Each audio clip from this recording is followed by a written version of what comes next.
எண்ணெயில் போட்டுருங்க. நம்ம பாறை மீன் ஒன்று முழுசாக வாங்கியிருக்கோம். இதை அப்படியே ஃப்ரை பண்ணி சாப்பிட போகிறோம். பாருங்கள், வாங்கும் போது இப்படி கீரல் போட்டு வாங்கிக்கிங்க. தேவையான மசாலா ரெடி பண்ணலாம். 4 ஸ்பூன் கார்ன்ஃப்ளவர் எடுத்துக்கோங்க. 4 ஸ்பூன் மைதா எடுத்துக்கோங்க. 2 ஸ்பூன் சில்லி பொடி சேர்த்துக்கோங்க, மீன் சில்லி பொடி. இஞ்சி பூண்டு பேஸ்ட்டு 2 டீஸ்பூன் எடுத்துக்கோங்க. தேவையான உப்பு சேர்த்துக்கலாம். 1 டீஸ்பூன் மிளகாய்த்தூள் சேர்த்துக்கலாம். 1/4 டீஸ்பூன் மஞ்சள்தூள் சேர்த்துக்கலாம். இது அப்படியே லைட்டாக தண்ணி ஊற்றி மிக்ஸ் பண்ணிக்கலாம்.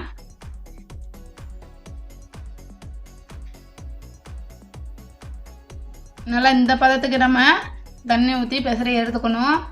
ரொம்ப தண்ணியாக இருந்தாலும் ஒட்டாது. மீனில் அப்ளை பண்ணிக்கலாம். ஒரு மீனாக சாப்பிட்டோம்னா நம்மளுக்கு சாப்பிட்ட திருப்தி இருக்கும். நல்லா இந்த கீரல்குள்ளையெல்லாம் விட்டுக்கோங்க. உள்ளேயும் மசாலா போட்டுக்கோங்க. பார்த்து முள் இருந்தால் கையில் குத்திரும். மெதுவாக பொறுமையாக பண்ணுங்கள். இது ரொம்ப நேரம் ஊற தேவையில்லை. நம்ம கார்ன்ஃப்ளவர் மைதா எடுத்துருக்கறனால மாவு வந்து பிரியாது. 5 நிமிஷம் கழித்து நம்ம எண்ணெயில் போட்டு எடுத்துக்கலாம். சூடாயிருச்சு. நம்ம 5 நிமிஷம் ஊற வச்சோம். எண்ணெயில் போட்டு எடுத்துக்கலாம். கேர்ஃபுல்லாக எடுத்து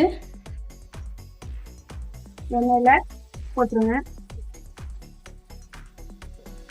வேகட்டும். ஒரு 2 நிமிஷம் கழித்து நம்ம திருப்பி விட்டுக்கலாம். வந்து நகர்த்தி விட்டுக்கிட்டே இருங்க, இல்லைன்னா அடியில் கருகிரும். அதே மெதுவாக திருப்பி விட்டுக்கலாம். அவ்வளோதான், வெந்துருச்சு. நம்ம தட்டுக்கு எடுத்து வச்சுக்கலாம். இங்கே பாருங்கள், ஒரு முழு ஃபிஷ்ஷை நம்ம பொரிச்சு எடுத்துருக்கோம். சாப்பிட்றதுக்கு ரெடி ஆயிடுச்சு. இது சாப்பிட்டு பார்த்துட்டு எப்படி இருக்குன்னு சொல்லலாம். ஃப்ரெண்ட்ஸ், மீன் வந்து சூப்பராக வெந்திருக்கு. வேற லெவலில் வந்திருக்கு. டேஸ்ட்டும் அமேசிங்காக இருக்கு. கண்டிப்பாக நீங்களும் உங்கள் வீட்டில் ட்ரை பண்ணி பாருங்கள். வீடியோ பிடிச்சா லைக் பண்ணுங்கள், ஷேர் பண்ணுங்கள், கமெண்ட் பண்ணுங்கள் அண்ட் சப்ஸ்கிரைப் பண்ணிக்கோங்க.